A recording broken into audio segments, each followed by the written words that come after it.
Ես եմ շնորհավորում ձեզ բոլորին, բանակցի օրվա կապակցությամբ։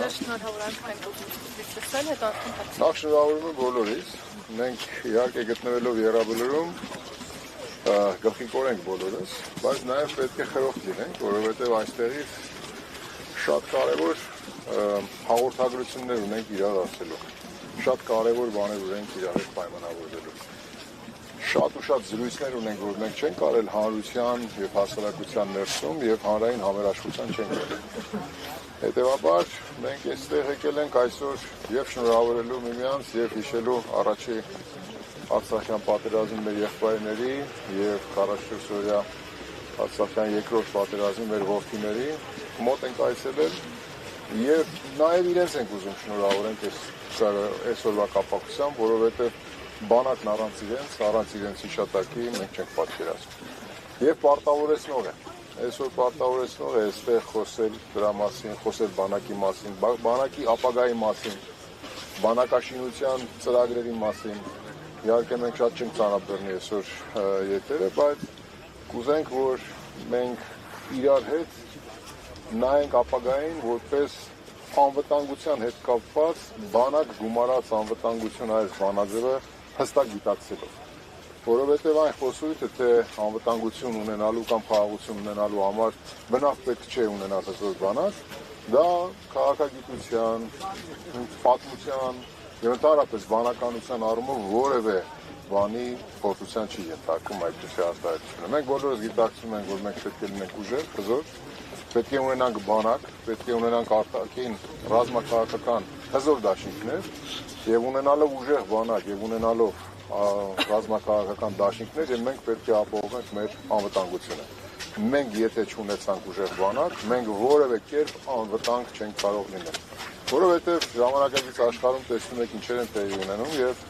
ուժը այսօր կարծես թե իրավունքն և ուժը իրար հետ մարտնչում են և ուժեղը իր դիրքերից կարողանում է պարտադրի այն, ինչ որ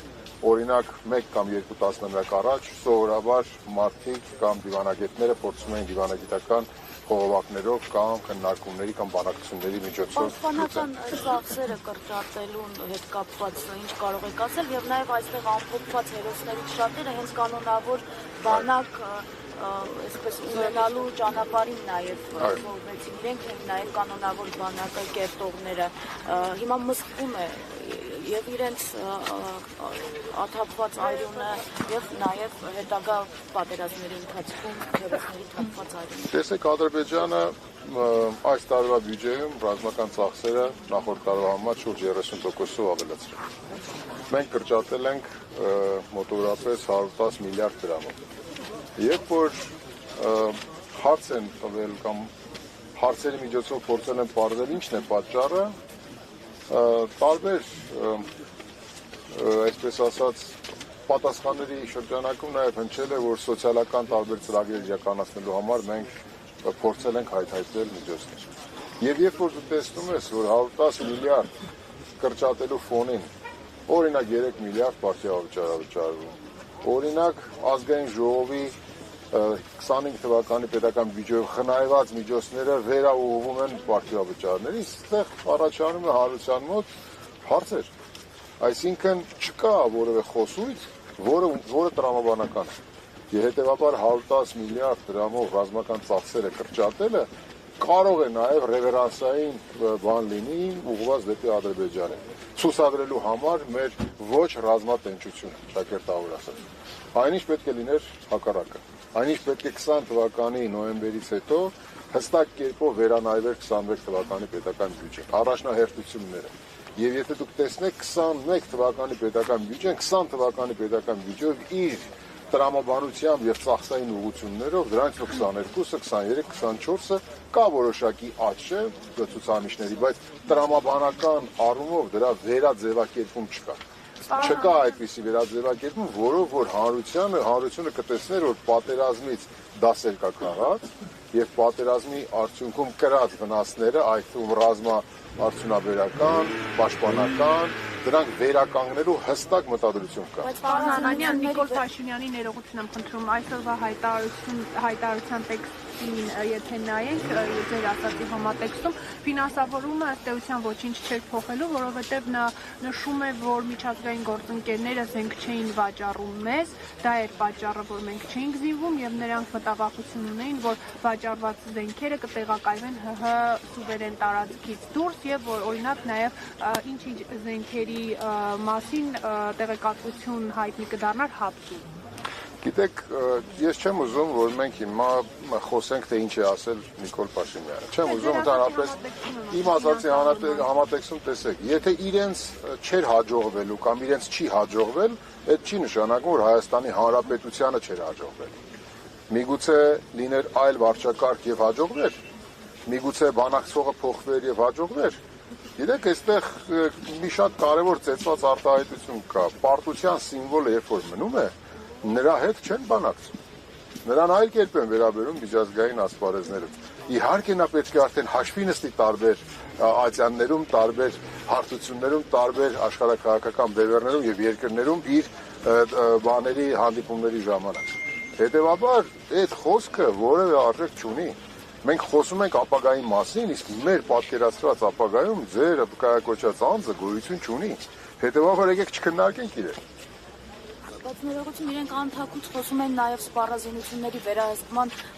մեխանիզմ ներմուծելու վերաբերյալ, այսինքն ստացվում է, որ այստեղ ուղիղ արդեն գուցե կան պայմանավորվածություններ, որոնց մասին մենք չգիտենք։ Իհարկե, եւ մենք այդպիսի ողջապիտ կասկած կարող ենք ունենալ իրար հետ, որ կան պայմանավորվածություններ, որոնք որ իրագործում են, որովհետեւ այն ծայրագուն խախտումները, որ Ադրբեջանը նոյեմբերի 9-ի վիճակից հետո իրականացրել է նաև Հայաստանի Հանրապետության տարածքի նկատմամբ, չէ՞։ Ես կարծում եմ, որ եթե չլիներ պայմանավորվածություններ, առնվազն բանավոր, ապա միջազգային հանրությունը կամ այստեղից կամ որևէ ձևով կլիներ արժանի, այսպես ասած, հակահարված։ Այո, դրանք, գիտեք, պայմանավորվածությունների շրջանակներում, որովհետև այլ կերպ մարդկային տրամաբանությունը չի կարողանում դրանց պատասխաններ տվել։ Դուք ճիշտ եք։